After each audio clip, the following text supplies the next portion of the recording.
Bentrokan antar kelompok warga yang sempat mereda setelah menelan korban jiwa di Kecamatan Walendrang, Kabupaten Luwu, Sulawesi Selatan kembali pecah dengan eskalasi yang jauh lebih luas. Akibatnya sejumlah warga menjadi korban luka hingga transportasi Trans Sulawesi lumpuh total. Awas peluncur.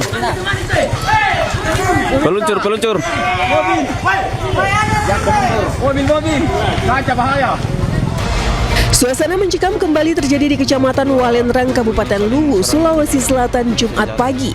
Bentrok antar kelompok warga yang sempat mereda setelah menelan korban jiwa kembali pecah dengan eskalasi yang lebih luas dan kembali menimbulkan sejumlah korban luka. Polisi, polsek membantu di bawah madu jalan. Polisi bayaran. Kedua kelompok warga saling serang di Jalan Trans Sulawesi.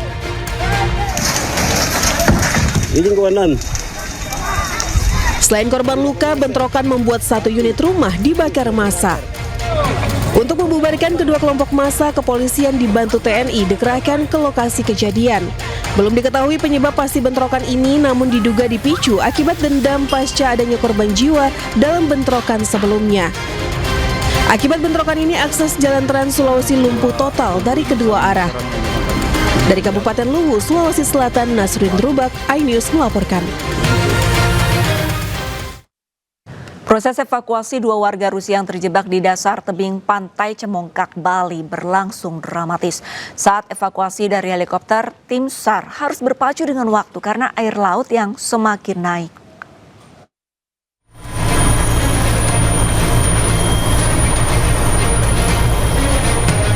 Dua warga negara Rusia, Sergei Starostin, laki-laki 51 tahun, dan Diana Zolotova, perempuan 20 tahun, terjebak di bawah tebing Pantai Cemongkak, Pecatu, Kuta Selatan sejak pukul 11.30 waktu Indonesia bagian tengah. Berdasarkan pernyataan Kepala Kantor Pencarian dan Pertolongan Denpasar, I. Nyoman Sidakarya, tim SAR menerima informasi ini pada pukul 13.10 WITA. Menindaklanjuti permintaan evakuasi, 8 orang personel diberangkatkan menuju lokasi. Melihat posisi korban yang jauh di bawah tebing dan waktu yang terbatas karena air laut mulai naik, maka diputuskan evakuasi dilakukan dengan helikopter. Sekitar 12 menit mengudara dengan 5 personel, tim SAR tiba di lokasi dan langsung mengevakuasi dengan sistem hoisting.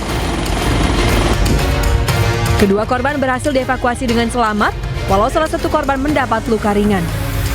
Dari Badung, Bali, Indira Ari, iNews melaporkan. Menteri Pertahanan Syafri Samsudin menggelar pertemuan dengan purnawirawan perwira tinggi TNI. Selain silaturahmi, pertemuan ini digelar untuk mendengar masukan dari para purnawirawan dan sesepuh TNI. Beberapa purnawirawan yang hadir dalam pertemuan ini antara lain Wiranto, mantan Panglima TNI Gatot Nurmantio, Joko Suyanto, dan Andika Perkasa. Selain itu, sejumlah mantan Kepala Staf Angkatan juga turut hadir dalam pertemuan ini, termasuk Kepala Staf Angkatan yang masih aktif.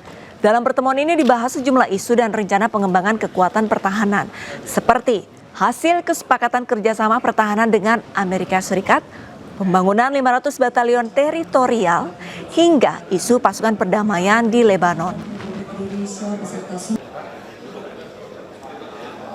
Berhubungan dengan konstitusi. Jadi untuk diketahui oleh para sesepuh, para senior, bahwa amanat yang kita kerjakan ini tidak lepas daripada amanat konstitusi.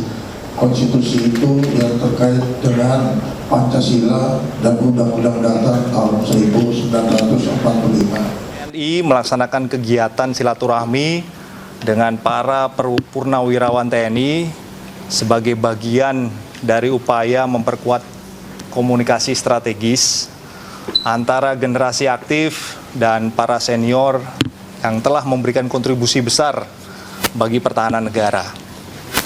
Forum ini menjadi ruang untuk menyampaikan perkembangan terkini terkait arah kebijakan pertahanan nasional, termasuk strategi pengembangan kekuatan TNI ke depan, sekaligus mendengarkan berbagai masukan dan pandangan konstruktif dari para purnawirawan terhadap dinamika lingkungan strategis yang terus berkembang.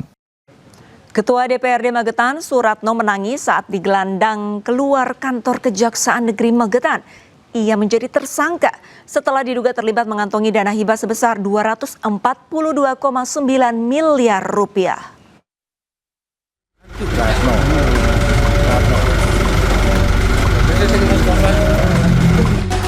Menangis histeris, itulah ekspresi yang terlihat dari Ketua DPRD Magetan, Suratno, saat digiring keluar dari kantor Kejaksaan Negeri Magetan menuju mobil tahanan.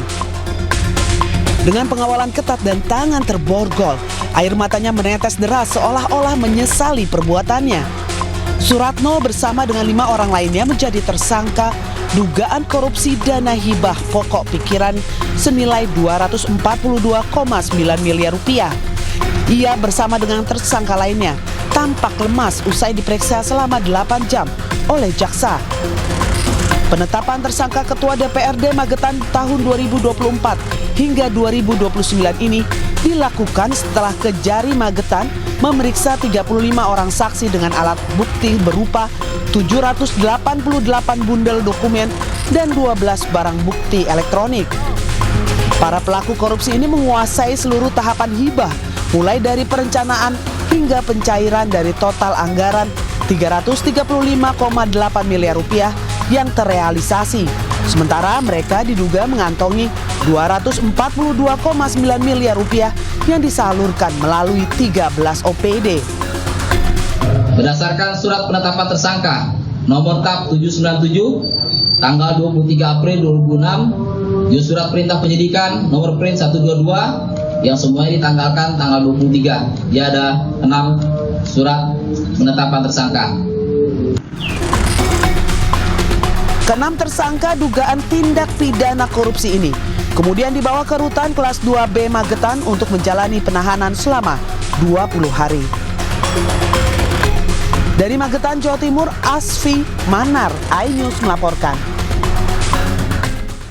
Ustadz Khalid Basalamah memenuhi panggilan KPK terkait kasus dugaan korupsi kuota haji. Ia menegaskan dirinya hadir sebagai saksi, bukan tersangka.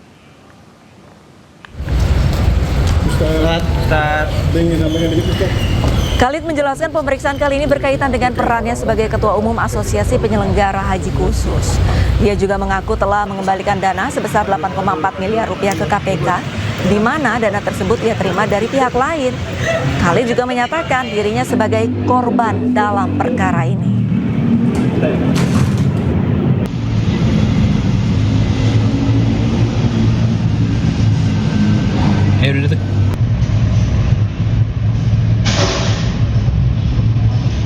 Apa yang disampaikan di situ? Apa yang disampaikan, Ustaz? Saya dipanggil sebagai kali. Oke. Dan sebagai warga negara yang baik kita menjawab. Bukan hari amal ya. Kami menjawab. Dan di sini Ustaz, apa yang disampaikan di situ, Ustaz? Dipanggil jadi saksi. Terkait orang-orang saya tidak tahu, saya tidak terlalu kenal.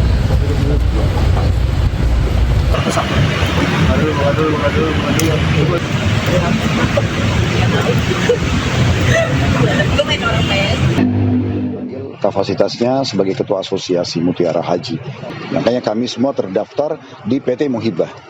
Yang sudah kami serahkan semua ke pihak KPK data itu. Saya pun namanya di PT Muhibah, gitu. Nah, pada saat kami sudah keluar visanya kami berangkat, ya kami tahunya itu dari PT Muhibah.